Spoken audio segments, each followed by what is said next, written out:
Hey guys! Happy Sunday sa lahat. So ngayong araw na to, uwi na sila madam and pauwi na sila dito guys. Sakay na sila doon ngayon ng taxi papunta dito. So kakagaling ko lang din nagsimba and hindi na sila ako pupunta dito ngayon. Dahil akala ko dito na sila madam, baka magpapahinga lang muna. So since wala pa naman sila, at least sa video ko pagdating nila ngayon guys. And nandito lang si Jay Ford. Si Amanda din. So, si Amanda, marami kasi ngayong bisita. So, busy din siya, no? Oo. So, ngayon madaming visitor ngayon dito sa farm, guys. Since Sunday kasi. So, maraming naligo. Ayan. And, punta muna tayo doon. Tingnan natin yung mga bisita ngayon, guys. So, ngayon pa lang talaga ako bumalik since yung the other day pa yung post ko guys. At yung video na yon kagabi ko pa lang na-post.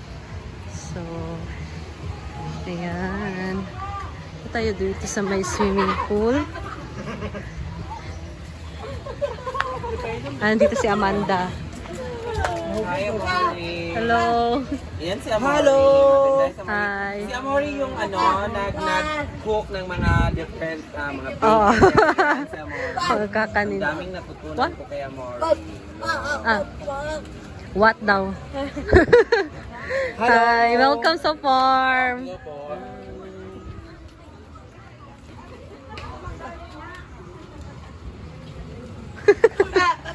Videos ako din. Ay! Ayan. So, dito tayo guys. So, ayan na ang ating function hall. Hindi ko alam kung lalagay pa dito na side, gilid guys. So, ayan. And yung ating swimming pool. So, ayan. Diyan din, maraming mga customers. Ayan.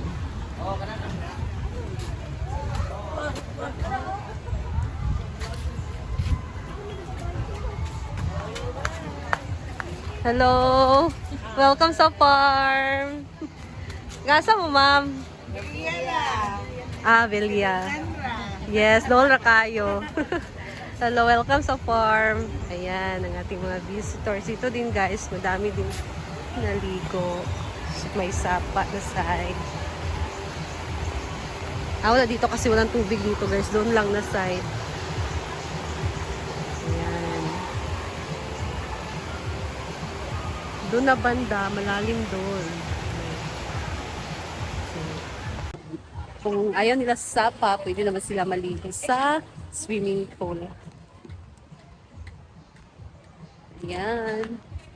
So, hintayin natin sila madam guys na dumating. Ang init ngayon na, wala nang bagyo. Wala nang bagyo ngayon, mainit na. Talaga, yung panahon, pagka maulan, nagre-reklamo na, ang ulan, nakaka-hassle pag bumiyahe. Mga ko na, 12 minutes na. Sakay na to, diri pa dulong siguro. So, pag mainit naman, sobrang init, diba? Ganyan talaga tayo mga tao. So, anyway, sarap sanang mag-coffee. Meron bang coffee? Mag-coffee muna ako guys, kahit mainit or ilang ang panahon, no? So, mag-coffee muna ako. Ayan guys, so nag-coffee na tayo. Buti na lang, hindi lang ako nag-coffee dahil sinamahan ako ni Jay Ford na mag-coffee. Akala ko ako lang yung hindi mahilig sa coffee, guys. Actually, di ba dili ka mahilig mag-coffee? Katura ka nag-start with coffee after itong kuwan.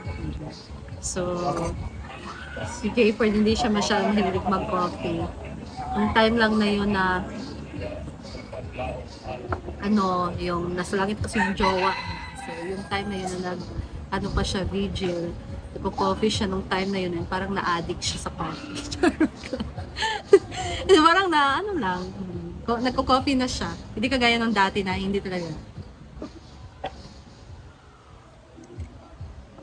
Ewan ko guys, grabe. Kahit sa isip ko, ayaw ko na mag-coffee kasi, di ba, hindi naman pwede na ilang cup yung may inom mo sa isang araw. Pero ako, grabe. Siguro sa umaga, isa. Depende na lang yan kung isa. So,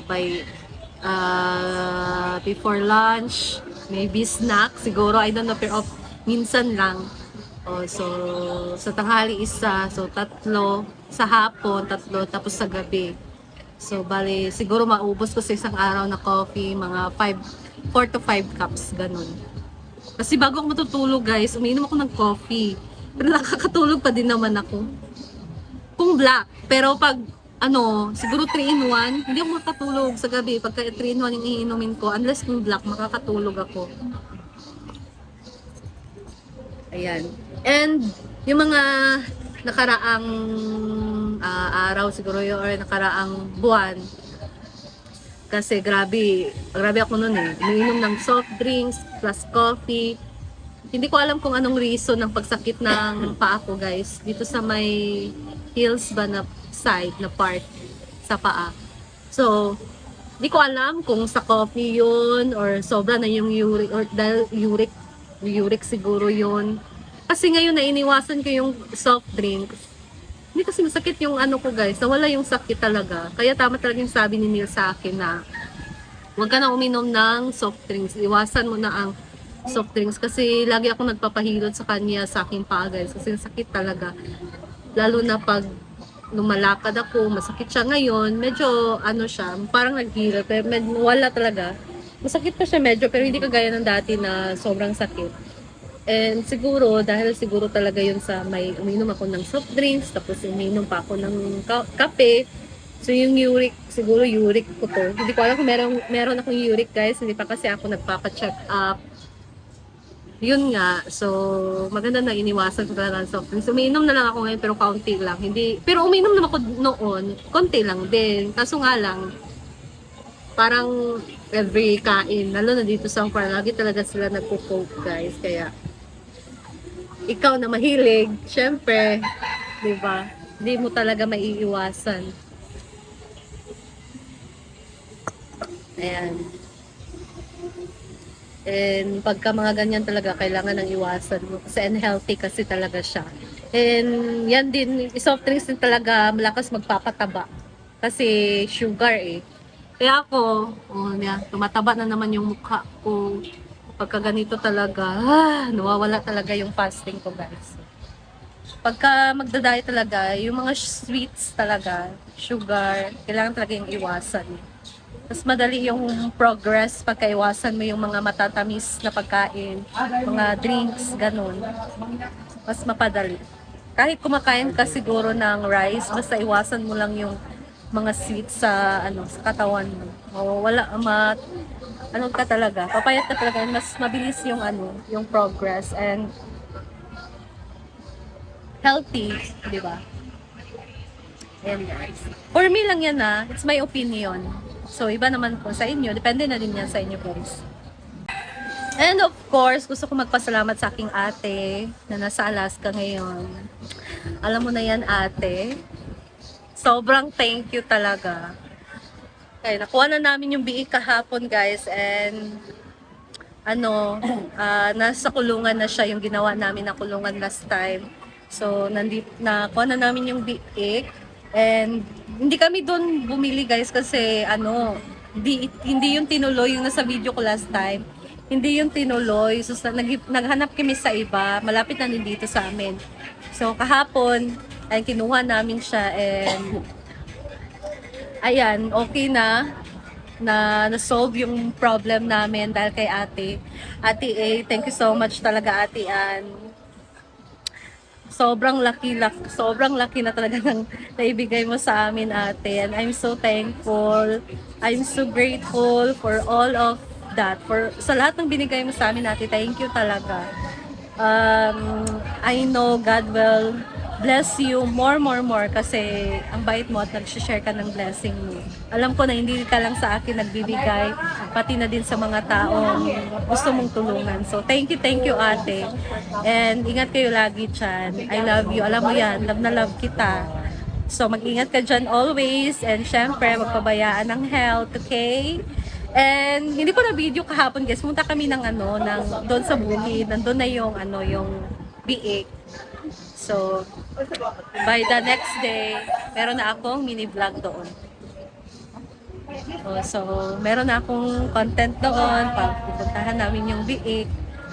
So, I'm so happy for that opportunity and blessing na dumating sa amin kahit may mga pagkakataon man na susubukin talaga tayo ng panahon, no, ng mga problema, pero alam naman natin na nandyan lagi ang Panginoon kasama natin at kahit ano man yan, gaano man yan kabigat, basta kasama mo ang Panginoon at may tiwala ka sa Kanya, buo yung pananalig mo sa Kanya, lahat talaga magiging magaan lang.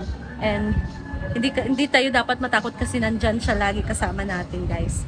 So, ayan, we are so happy and blessed and Panginoon na yung magagabay sa amin sa lahat ng plano namin, guys. So, ayan, thank you din sa inyo dahil nandyan kayo lagi, syempre nanonood, at sa inyong mga advices, maraming salamat talaga. And lesson learned na namin yon and pagkukunan na namin yun ng lesson na next time, hindi na talaga pwedeng magtiwala, lalo na sa mga taong hindi pa natin kakilala. So, thank you guys!